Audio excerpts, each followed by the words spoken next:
లా చదువు డిగ్రీ పూర్తయ్యాక చేయాలి. మళ్ళీ అదొక 3 సంవత్సరాలు చేయాలి. డిగ్రీ ఒక 3 ఏళ్ళు, మళ్ళీ ఒక 3 ఏళ్ళు.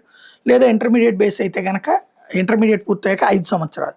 అంటే డిగ్రీ అయ్యే తర్వాత ఇంటర్మీడియేట్ పూర్తయ్యాక డిగ్రీ అయితే 3 ఏళ్ళు. మళ్ళీ ఇది 5 సంవత్సరాలు అంటే పీజీ లెక్కన. తీరా చూస్తే మళ్ళీ పీజీ కాదు. ఇది ఒకటి.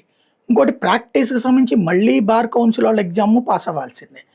ఇంత చేస్తే ఏమన్నా కోర్టులో సరిగ్గా కేసులొస్తాయి. ఓ సిస్టమ్‌లో ఉందా కోర్టులు అంటే సందేహాస్పదమే. కోర్టుకి, జడ్జికి తీర్పులు మారిపోతున్నాయి.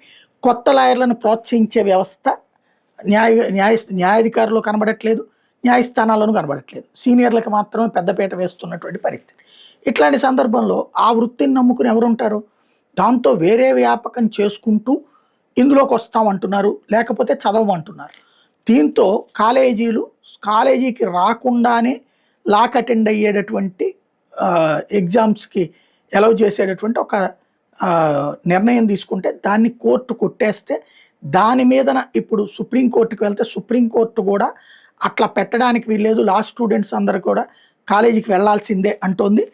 న్యాయశాస్త్ర విద్యార్థులు తరగతి హాజరు కాబోతే యూనివర్సిటీలు, జాతీయ న్యాయ విశ్వవిద్యాలయాల్లోని అధ్యాపకులు ఏం చేయాలని సుప్రీంకోర్టు ప్రశ్నించింది.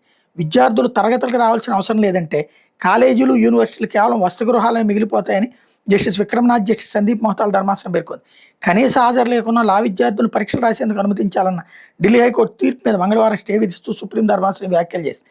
కనీస హాజరు తగ్గిందనే సాకుతో విద్యార్థులను పరీక్షలు రాసేందుకు అనర్హులుగా ప్రకటించాలని 2025 నవంబర్లో ఢిల్లీ హైకోర్టు నిషేధించింది. ఈ ఆదేశాలను సవాల్ చేస్తూ బార్ కౌన్సిల్ ఆఫ్ ఇండియాతో పాటు పలువురు దాఖలు చేసిన పిటిషన్ల మీద ధర్మాసనం విచారించింది.